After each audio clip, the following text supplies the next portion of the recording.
কিন্তু ওই ধাম শব্দটা আমাদের ভারতীয় সংস্কৃতি, সনাতন সংস্কৃতির সঙ্গে সামঞ্জস্যপূর্ণ নয়। ক্যাম্পাস থেকে ধাম শব্দটাকে আমরা প্রত্যাহার করছি। কিন্তু ওই ধাম শব্দটা আমাদের ভারতীয় সংস্কৃতি, সনাতন সংস্কৃতির সঙ্গে সামঞ্জস্যপূর্ণ নয়। এটা নিয়ে বিতর্ক অনেক আগেই ছিল। আমরা মাননীয় উড়িষ্যার মুখ্যমন্ত্রীর এই যে প্রস্তাব, তাকে গ্রহণ করে ওই ক্যাম্পাস থেকে ধাম শব্দটাকে আমরা প্রত্যাহার করছি, সরিয়ে দিচ্ছি। পুরো কমপ্লেক্সটার নামই হবে শ্রী শ্রী জগন্নাথ সাংস্কৃতিক কেন্দ্র। যেহেতু ওটাতেই ক্যাবিনেট অ্যাপ্রুভ্যাল রয়েছে, হিটকো টেন্ডার রয়েছে, সরকারি অর্থ রয়েছে। আর যেখানে ঠাকুরের পুজো পাঠ হয় সেই স্থাপত্য, সেটা মন্দির নামেই পরিচিত হবে, শ্রী জগন্নাথ দেব মন্দির হিসেবে। এবং সম্পূর্ণ পূজা পাঠ আমাদের সনাতন সংস্কৃতি, ভারতীয় সংস্কৃতি এবং প্রভু জগন্নাথ দেবের পূজা পাঠের যে পরম্পরা রয়েছে আমাদের শাস্ত্রে, সেই মেনেই আমরা করব। ধাম শব্দটি আমরা ওই ক্যাম্পাস থেকে প্রত্যাহার করলাম। সবাই জানে কি যখন জগন্নাথ ধাম নামকরণ হয়েছিল, তো উড়িষ্যা সরকার থেকে ওখানকার চিফ মিনিস্টার উনি লেটার লিখেছিলেন।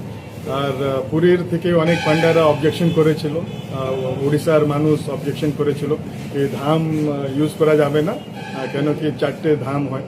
তো আমরা জানি কি পুরী মন্দির শঙ্করাচার্য সম্প্রদায়কে ফলো করে, তো ওদের একটা সেন্টিমেন্ট ছিল ধামটা নিয়ে।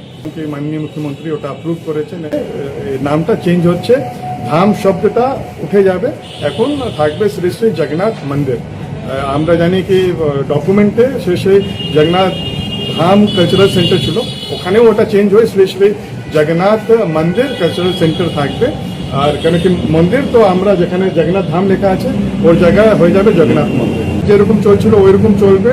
আমরা জানি কি এখানে ভগবান কাঠের বিগ্রহ আছেন আর পাথরের বিগ্রহ আছেন, দুজনেরই প্রাণ প্রতিষ্ঠা নীতি নিয়ম মেনে হয়েছিল।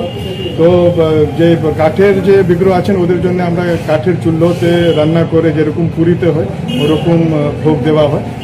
তার সঙ্গে আমাদের যে গৌড়ীয় বৈষ্ণব যেটা রীতি আছে, আপনারা জানেন কি ইসকন আমরা হচ্ছে মাধবাচার্য সম্প্রদায়কে আমরা ফলো করি, গৌড়ীয় বৈষ্ণব। তো আমাদের যে পদ্ধতি আছে ওর পদ্ধতিতেও আমাদের রান্না করে ভোগ লাগানো হয়।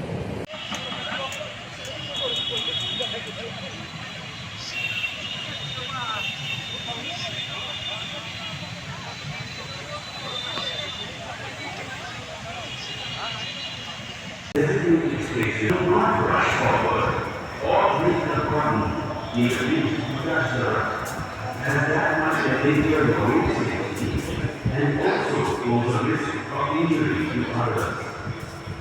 Your safety and well-being